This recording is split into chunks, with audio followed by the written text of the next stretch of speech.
Fifth behind his teammate and Lando Norris. Lando Norris has taken pole. That Silverstone qualifying was thrilling. I mean, it was a banger, definitely. Seeing actually two McLarens come back to the top is something that I have been wanting to see for a very long period of time. And the pace wasn't just a myth. It's genuinely there. And I think they have even more pace waiting for them in race. And I know why they have this pace. They found something that I will talk about. First of all, let's talk about qualifying in general. Let's go over the teams in the top 10. I got to give a shout out to Williams. I mean, Williams have been fantastic, especially Albon specifically. I think Logan made quite a few mistakes in Q2, which, hey, he's a rookie. It happens. That's all right. Regardless of that, though, that Williams pace wasn't a myth. I think Alonso's going to have a hard time if he doesn't pass him right at the start. They're scoring a point here. I guarantee they're scoring at least a point or two. They have to. They're faster than the Alpines, I think, this week. Alpine has just fallen back. Another team that we need to talk about, McLaren, Aston Martin, they're just showing up, that Renault team. I mean, like, I don't have any dislike for Alpine, but they've been a consistent mid. They're going to continue to be a consistent mid, and now they're going to fall back behind McLaren, who in the first 4 to 5 races couldn't even finish out of the top 15. It's just insanity how much they're exposing that the Alpine team is just not that serious for winning races. That 120 that Lauren Rossi was talking about is going to turn into 220 real fast. How much races it's going to take for wins if you're following up with that Alpine really talk. As for Mercedes, I think there's still a lot more pace to be found in that car. Now, yes, they didn't do great in quali, but I think the race pace and going off of FP1, 2, and 3, what they're storing in their car, there's still a lot of pace to be found. It seems like the front wing is working in a good way. As soon as the DRS actually came apart, they fell back. Same with the Aston Martin. Aston Martin also has good race pace. I knew this track was not going to be good for them. I figured it was going to happen. I had a lot of hope after seeing Alonso in P1 in qualifying, and then he fell to P15. I had almost a stroke. But it was a very entertaining qualifying from that perspective. The places were changing all the time. Q1 and Q2 were super tight throughout the whole entire field. The Mercedes cars, specifically speaking about like Mercedes powered cars, for Mercedes the team and Aston Martin, even Williams, benefited a lot off of the actual rain that was falling, and teams that didn't benefit off of it greatly were Ferrari, and Red Bull actually wasn't catching. Red Bull has a huge advantage on the DRS. Like, when the guy talked about it, I was like, it's not that big. When they open up their DRS, that straight advantage that they have, the drag that they don't have in that car, it's so absurd. It's absurd to what they're actually able to pull out of that car. And in high-speed corners, they are so ridiculous. And McLaren is also ridiculous in the high-speed corners. That Sector 2 by McLaren and Sector 1, like in some certain parts, it's just phenomenal. The way that Lando was just driving this car, I mean, I gotta give another shout out to Oscar Piastri, dude. I had my doubts. I'm not gonna lie to you. I had my doubts big time. First of all, I like that his personality is kind of opening up. We saw that funny reaction to the guy falling with the jetpack and stuff.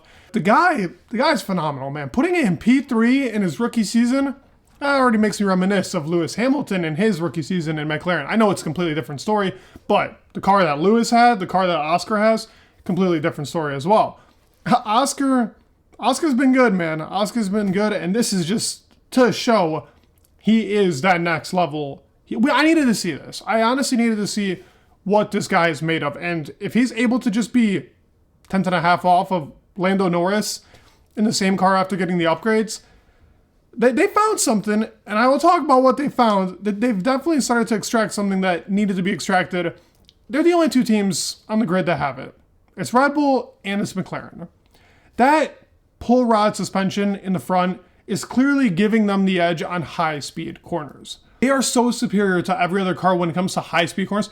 Lando Norris in Spain actually had a phenomenal qualifying, if we do remember. Was it P3? It was P3 with Carlos Sainz in P2. So they had a phenomenal qualifying there, but they fell back into the race. Now, with the new aero concept that they have definitely found a way to, instead of just fire up their tires and automatically go away, the race pace is a lot better, but also the car feeling, the way that the actual pull rod suspension is now pushing towards its real side pod area and floor is working way more in unison. This is the better aero concept. It really does look like the floor concept that they had from before was flawed due to the technical directive. And I was the first one to say, come on, man. I mean, the car can't just fall apart from 15 millimeters.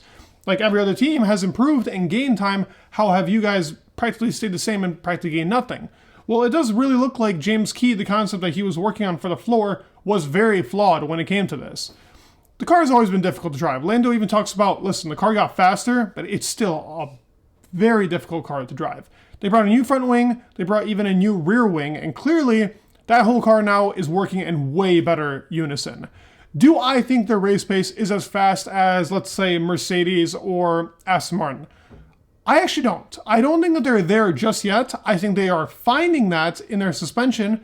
They were extremely fast in Austria, but without the help of Carlos Sainz and DRS, and kind of the way that the safety car worked out for Lando Norris, he wouldn't have finished in that position. I'll just be honest.